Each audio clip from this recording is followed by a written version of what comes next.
Hi everyone, I'm Allie, co-founder of Potomac Beads. Today in this Better Beader episode, we are going to talk leather.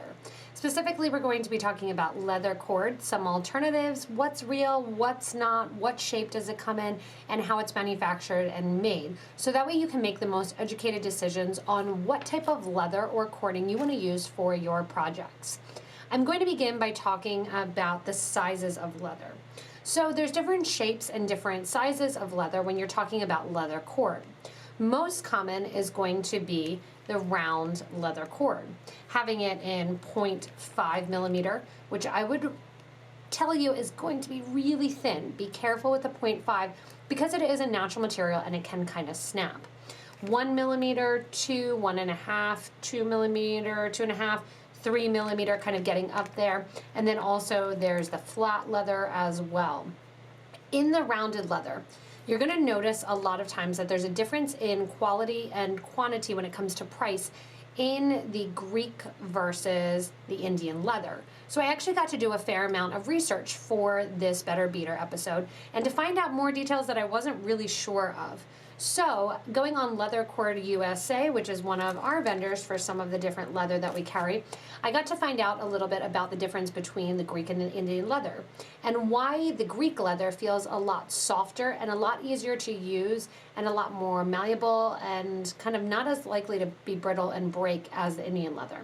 So the leather, the way that it's going to be softer to feel, have a little bit more durability, is the quality of the hides that are used for the leather. Leather Cord USA says that they use leather that's from the US as well as from India. India gets a bad rap because there's been tons and tons of people that have exported really inexpensive, low quality leather. Not all Indian leather is going to be terrible, but when it comes to a nice, good product, you do want to check out the Greek leather. It's a little bit more costly, but if you get the two side by side and kind of feel them, you will notice the difference right away. 99% of the time that I'm using rounded leather cording, I am trying to use the Greek leather because of that supple feel, and it's less likely to break. Remember that leather is an organic material. It does come from animal hides, and that can create an issue with it breaking down as well as it kind of snapping or pulling or snagging. It is not synthetic. However, there are many synthetic products. You also have to be careful when you're looking at the different types of leather, when leather is listed, when suede is listed, and do a little research to find out what is actual leather and what is not leather. Most leather is treated and oiled during the making of it, which is what will make it kind of more soft and more supple. Lower quality leather hides are going to lead to lower quality leather. Higher quality, nicer leather cording. Not only does the cord come in round options in that 0.5 up to thick and 4 and so forth, but you also have the opportunity to buy bolo cord, which you saw me kind of tied up with in the thumbnail of this video. The bolo cord, when you're looking at it, is going to be a braided cord.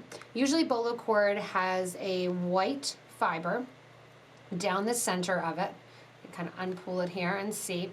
And I use this in the infinity knot necklace. That once you get down to it, you can usually see a little bit of a cording kind of there in the center. The bolo cord is the way that it is actually braided. Think kind of kumihimu style if you're actually a kind of weaver and know that it's going to be the way that this flat leather is actually braided. There's going to be a number of different ends and different ways that you can do that braiding, whether or not you put it in fold over ends, if you want it into magnetic ends like this one. You can also tie the leather, especially that Greek leather. I can tell right away with this bracelet here with the cup chain that it is Greek leather. You can tie it in overhand knots, add on buttons, and have fun creating it. One of the most recent videos I did was the micro macrame blended wrap, showing how to use 1 millimeter or 1.5 millimeter leather for the project. In addition to that round in the bolo, there is also flat leather. Whether or not you're looking for a 4 millimeter flat leather, taking apart a bolo cord to get a thinner flat, or looking at some from leather cord that are actually treated and colored and kind of nice and natural. This is going to be the leather strap, they call it. It's 20 millimeters, and Bridget used it in her design here. that it has a nice ending and clasp to go with it. Now obviously this leather has been treated or dyed in different cases. If you see a metallic leather, no, there's not metallic cow hides and there's not metallic hides. So most likely it has been treated or dyed or kind of added or enhanced in some way.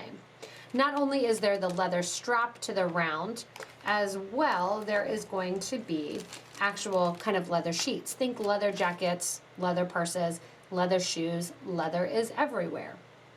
I actually like the idea of using the leather as an organic property because most leather is going to be semi-recycled. That it's not going to be that the animal is going to be used just for the leather. There's all different parts that are traditionally, especially in the Indian culture and also in the culture of India, the Native American culture as well, that they are going to use every sort of piece of animal. I mean, this goes back to 2000 plus 2 million years ago, all of these animal byproducts that we basically use and love the look of. Now, I understand that some people are not going to be into that. We have several staff members that will not use leather, and I get that, and I respect them for that and their opinion. There are alternatives and options for them as well. One of the things that you can check out is actually cork cording. So it gives the appearance of leather, and Anna used it here in her Edelweiss bracelet. Again, can be dyed, can be enhanced and metallicized and all kinds of stuff, but it is actually cork.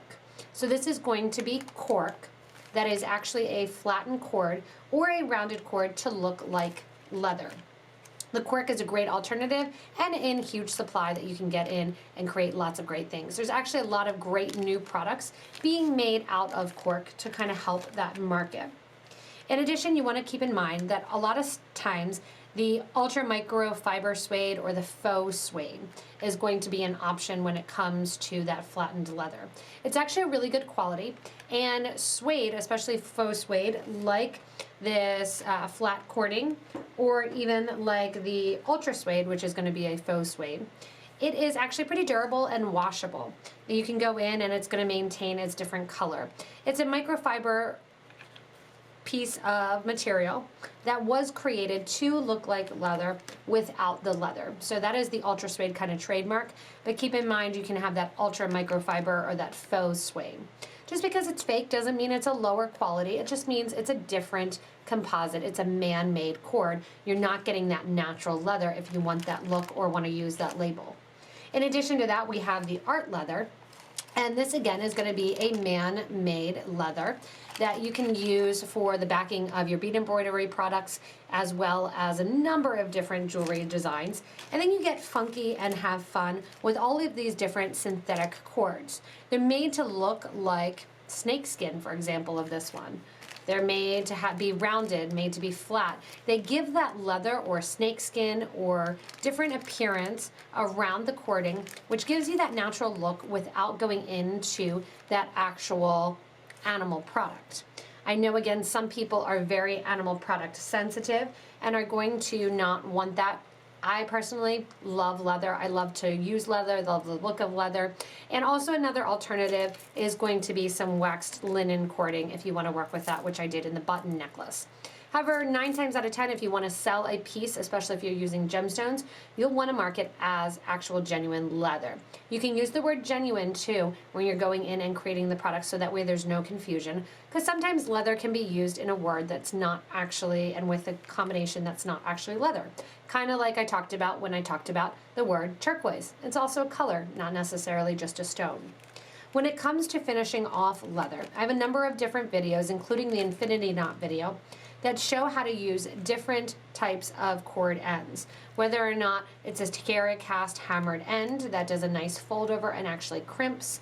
You have spring rings that you'll often see at the end of that crimping, as well as flat ribbon ends if you're working with that flattened cord or that synthetic suede, and then fold over ends as well.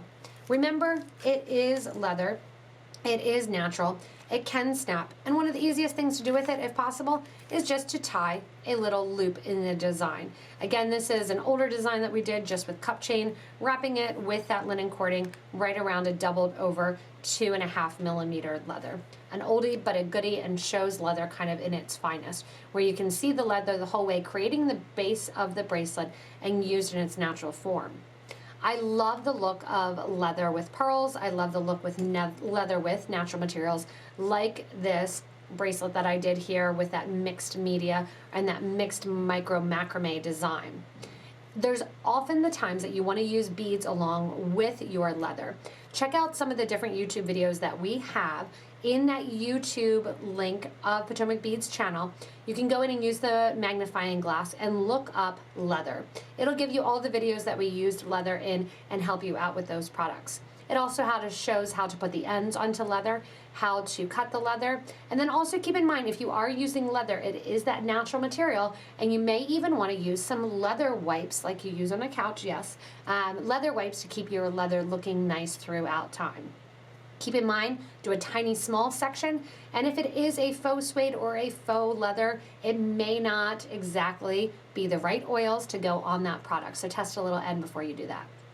Keep in mind, one more time, I want to stress that it is an organic material, so it can break down, it can snap over time, but this, in my mind, doesn't deter me from using it. Again, if you need any leather, any additional questions, have anything, check the links below the video where people go in and explain and say what the best things are that they think about the different leather products, what they love to use, what great alternatives are, and so forth. Subscribe to this YouTube channel to get regular updates from us here at Potomac Beads, to see more Better Beader episodes, as well as all of those great YouTube videos that show you how to use the different products that we have. As always, thanks so much for watching, and hopefully you gained a little bit more information into leather watching this Better Beader episode. Thanks everybody, and happy beading.